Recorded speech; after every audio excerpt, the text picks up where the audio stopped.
अस्सलाम वालेकुम नाजरीन। कुत्ते की तख्लीक कैसे हुई? कुत्ते को नजस क्यों करार दिया गया? रसूल करीम सल्लल्लाहु अलैहि वसल्लम ने घर में कुत्ता रखने से क्यों मना फरमाया? जिस घर में कुत्ता हो उस घर में फरिश्ते क्यों दाखिल नहीं होते? वो कौन सी 10 सिफात पाई जाती हैं जिनमें से कोई एक सिफ्त इंसान अपनाए तो वली बन जाए? दुनिया में कुत्तों की कितनी नस्लें पाई जाती हैं और कुत्ते अजान की आवाज़ सुनकर क्यों रोते हैं? यही हमारी आज की वीडियो का मौजू होगा। नाजरीन, आज की वीडियो में हम आपको कुत्तों के मतलब कुछ ऐसे हकाइक बताएंगे जो यकीनन आपके लिए हैरान कुन होंगे। कुत्ता ना सिर्फ ज़माना कदीम से इंसान का बेहतरीन साथी है, बल्कि कुत्तों का शुमार दुनिया में सबसे ज़्यादा पाले जाने वाले पालतू जानवरों में होता है। कुत्ते की पैदाइश से मुतल्लक कदीम तारीख और सहीफ़ों में दो हकायत मौजूद हैं।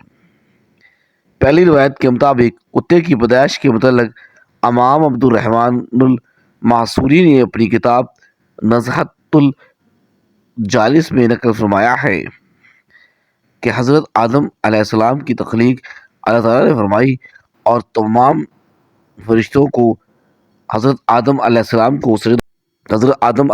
को सजदा करने का हुक्म दिया।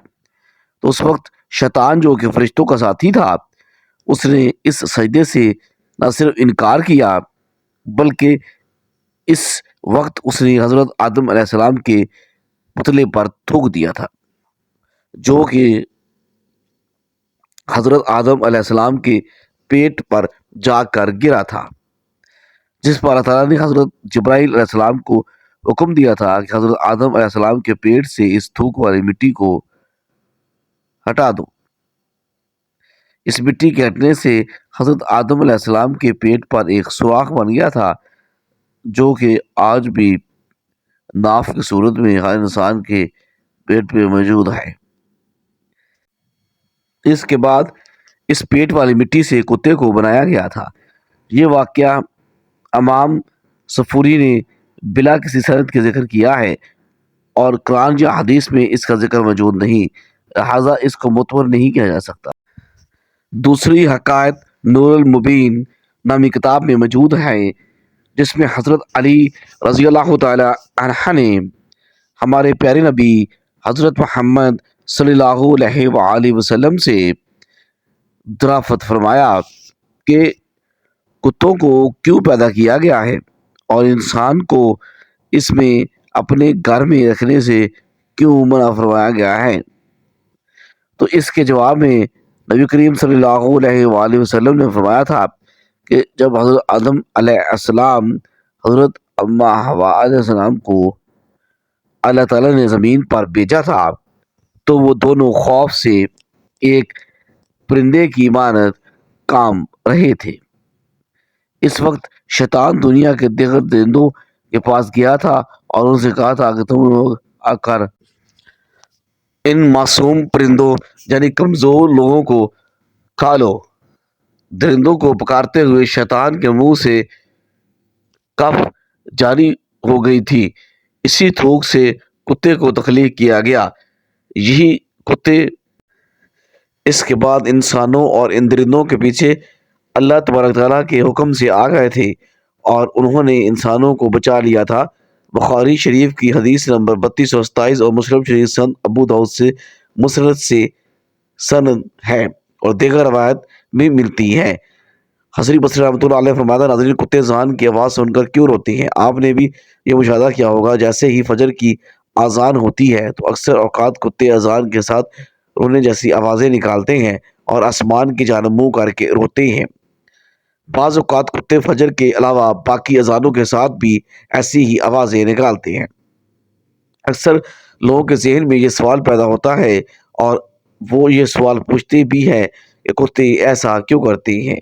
रवायात में ये बात मिलती है कि रात के औक़ात में अक्सर शयातीन और शैतानी जिन्नात वगैरह इन कायनात में घूमते फिरते रहते हैं और इनका ये घूमना رات کو ہی ہوتا ہے، اور جیسے ہی مؤذن فجر کی اذان کے لیے اللہ اکبر کی آواز بلند کرتا ہے تو یہ شیاطین آواز کو سنتے ہی بھاگنے لگتے ہیں، اور جب یہ بھاگ رہے ہوتے ہیں تو کتے ان کو دیکھتے ہیں اور ان کو دیکھ کر ایسی آوازیں نکالتے ہیں جیسا کہ رو رہے ہوں، اور شیاطین کے یوں بھاگنے کا ذکر ایک حدیث میں یوں آیا ہے کہ مؤذن جب اذان دیتا ہے تو اس کی آواز سن کر شیطان خروج ریح کی آواز کرتے ہوئے بھاگتا ہے۔ یاد رہے کہ انسانی نظر سے اللہ نے بہت سی باتوں کو پوشیدہ رکھا ہے، لیکن بعض جانوروں میں یہ طاقت رکھی ہے کہ وہ ان چیزوں کو دیکھ سکتے ہیں۔ مثلا عذاب قبر کی بات کی جائے تو اس کے بارے میں بھی روایت ہے کہ مردے کی چیخ و پکار کی آواز کو انسان کے علاوہ باقی مخلوقات بھی سنتی ہے، اور کتا بھی انہی جانوروں میں سے ہے جو کہ جنات کو شیاطین کو دیکھتا ہے، اسی لیے ان کو دیکھ کر نکالتا ہے۔ دنیا بھر میں اس وقت کتوں کی 400 نسلیں موجود ہیں، اور ایک اندازے کے مطابق 40 کروڑ سے زیادہ تعداد میں کتے موجود ہیں۔ ناظرین، کبھی آپ کے ذہن میں یہ سوال آیا ہے کہ اللہ نے ہمیں فجر کے وقت جاگنے کا حکم کیوں دیا ہے؟ کیا فجر کا وقت صرف نماز پڑھنے کا وقت ہوتا ہے؟ کیا اس وقت کے پیچھے ایک راز پوشیدہ ہے؟ وہ راز کیا ہے؟ اس راز کو جاننے سے پہلے ضروری ہے کہ ہم نماز کے بارے میں جانیں، جو ہم پر دن میں مرتبہ پڑھنا فرض کی گئی ہے، اور یہ 5 نمازیں کس طرح فرض ہوئی، اس کے پیچھے بھی ایک شاندار وجہ ہے۔ اس وجہ کا مظاہرہ سفر معراج میں اس وقت ہوا جب حضرت محمد صلی اللہ علیہ وآلہ وسلم اللہ سے ملاقات کے لیے وقت کے انتہائی مختصر حصے میں 7ویں آسمان سے بھی آگے تشریف لے گئے تھے۔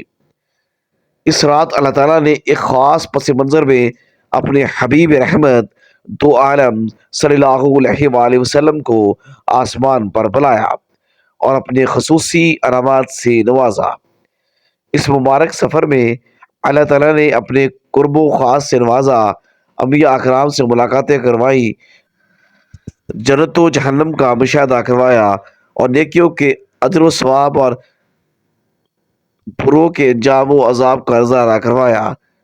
اس عظیم الشان سفر میں بہت سے انعامات سے نوازا گیا، جن میں ایک خاص انعام امت کے لیے نماز کا تحفہ بھی ہے، اور قیامت تک کے لیے انسانوں کو اپنے معبود اور خالق سے قریب تر کرنے کا عظیم تحفہ اور عبادت یعنی نماز اسی سفر میں ادا کی گئی۔ معراج کی رات جب آپ صلی اللہ علیہ وسلم کو 50 نمازوں کا حکم دیا تو حضرت موسیٰ علیہ السلام کے کہنے پر آپ نے کم کروا کر 5 کروا لی۔ بستر سے نکلو، نماز پڑھو، اللہ کا ذکر کرو، اور یقین کرو جو لوگ اس زبان کو سن پاتے ہیں اور اس پر عمل کرتے ہیں انہیں تاحیات کبھی بھی سلیپ ڈس آرڈر کی شکایت نہیں ہوگی۔ اس حوالے سے ایک صوفی نظم ہے جسے ایک امریکی مصنف یعنی کتاب کے لکھنے والے نے ترجمہ کیا ہے۔ اس کا عنوان ہے دوبارہ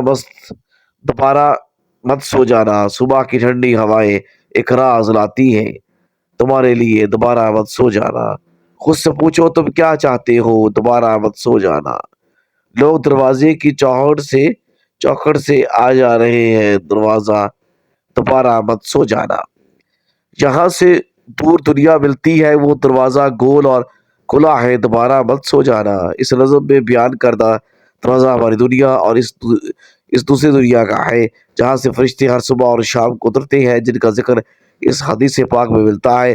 اس میں آپ صلی اللہ علیہ وسلم نے فرمایا کہ دن اور رات میں فرشتوں کی ڈیوٹی بدلتی ہے، اور فجر اور عصر کی نمازیں ڈیوٹی پر آنے والے فرشتوں اور جانے والے فرشتوں ایک دوسرے سے ملتے ہیں، پھر تمہارے پاس رہنے والے فرشتے جب اوپر چڑھتے ہیں تو اللہ तबारक ताला पूछता है, हालांकि वो उनसे ज्यादा जानने वाला है, अपने बंदों के मुतल्लिक जानता है। हालांकि वो उनसे बहुत ज्यादा अपने बंदों के मुतल्लिक जानता है कि मेरे बंदों को तुमने किस हाल में छोड़ा। तो वो जवाब देते हैं कि हमने जब उनको छोड़ा तो वो फजर की नमाज पढ़ रहे थे, और जब उनके पास गए तब वो असर की नमाज पढ़ रहे थे। फजर और असर की नमाज के औकात में सोने से मना करने के पीछे भी एक बड़ी वजह ये है, और वो ये है कि साइंस कहती है कि सुबह सूरज तुलू होते वक्त और शाम को गरूब होने से पहले सोना नहीं चाहिए, क्योंकि सुबह के वक्त ज़मीन पर ऑक्सीजन बहुत ज़्यादा मकदार में होती है, जिस वक्त माहौल तरोताज़ा होता है, और ये ऑक्सीजन आपको दिन भर फिट रखने के लिए इंतहाई ज़रूरी होती है। तो जो इस वक्त सो जाते हैं तो वो उस ताज़ा ऑक्सीजन से महरूम रह जाते हैं, और असर के वक्त ज़मीन पर ऑक्सीजन की कमी हो जाती है। तो अगर कोई सो जाता है तो उसको ऑक्सीजन की कम मकदार ही मिल पाती है, जिसकी वजह से जब वो जागता है तो उसके सर में दर्द और तबीयत बोझल हो जाती है। और यही बड़ी वजह है कि दीन इस्लाम में इन दोनों औकात में सोने से मना फरमा दिया गया है। रसूल करीम सल्लल्लाहु अलैहि वसल्लम ने इरशाद फरमाया, तुलुए शम्स से पहले और गुरूब शम्स से पहले नमाज अदा करने वाला जहन्नम में हरगज दाखिल नहीं होगा। नमाज फजर के बारे में भी ऐसे बेशुमार फजाइल और भी हैं जिनको हम नहीं जान सकते। अगर इंसान उनको जान ले तो कभी कुताही ना करे।